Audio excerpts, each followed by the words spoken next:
Hi, I'm Authoress Secret, and I'm back with another video about Sweeter Than Honey. This is my book. Sweeter Than Honey is my book. Um, and it'll be part 4. If you haven't liked this video, please do. Please subscribe and leave a comment. Okay, let's go over here. Okay, this is Connie's Pride. I threw the hot dogs in the pot with some water and turned the stove on. I was tired of being a mama, so these kids had to go to my mother's house soon as they finished eating these hot dogs. I already knew that Carter would not eat these cheap ass hot dogs, so I planned to hit up the corner store. I was going to order him a large cheesesteak sub with ball sauce. But first, I needed to get a few dollars from my mama. I was broke, but we'll have a few dollars tomorrow when Carter got paid. I grabbed some paper towels and put the hot dog buns on 3 of them. I added all 3 buns and then I added the hot dogs. I placed the food on the table and poured 3 cups of orange Kool-Aid. Hurry up and eat because you all are going to Mama's house, I ordered. Okay, Connie, my children replied. None of my babies called me Mama, but they called me Connie. This bothered me a little, but not enough to but not enough to correct them. I had children. I had children when I really wasn't ready for them. My mama is the mother figure to them, so I won't trip. Carter hated a dirty ass house, so I rushed to clean up. I did not want to hear his big ass mouth.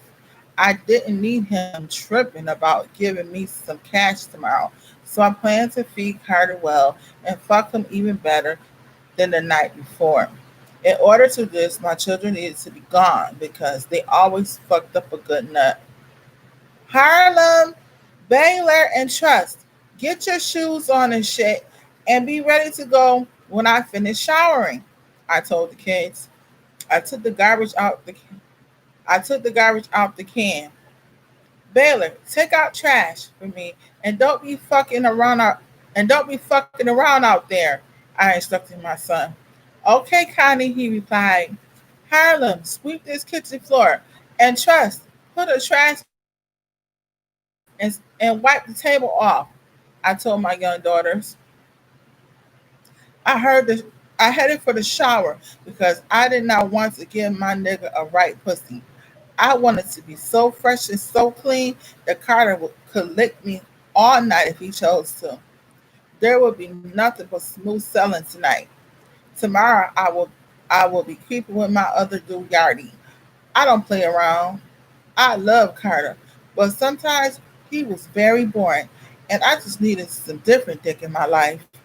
I had to keep myself happy. So this, so this is what I did. Plus, Yardy gave me money too.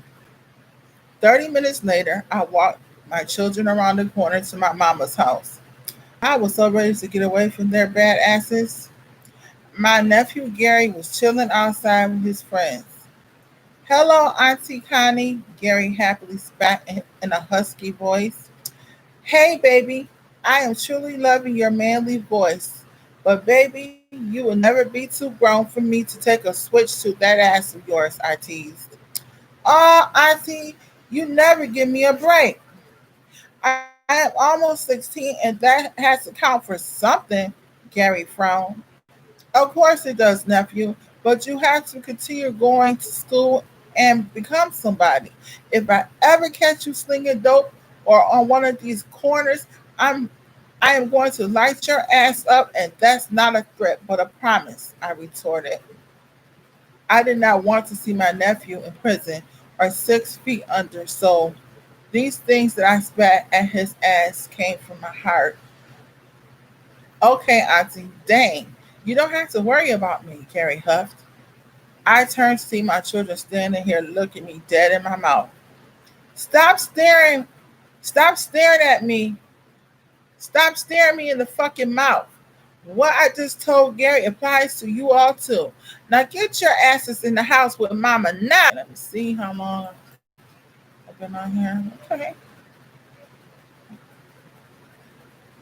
All right. This is Honey's Pride. Every morning I got off my ass in search of a job. Getting four children and myself ready could be very challenging when dealing with toddlers. When dealing with toddlers, this was a job within itself that I could never receive wages for. Families that buckled down and helped me raise our children. These were Spencer's children as well as mine, but he acted as if he had no responsibilities over here, even though my children are his very own flesh and blood. Spencer never sees things the way that I saw them.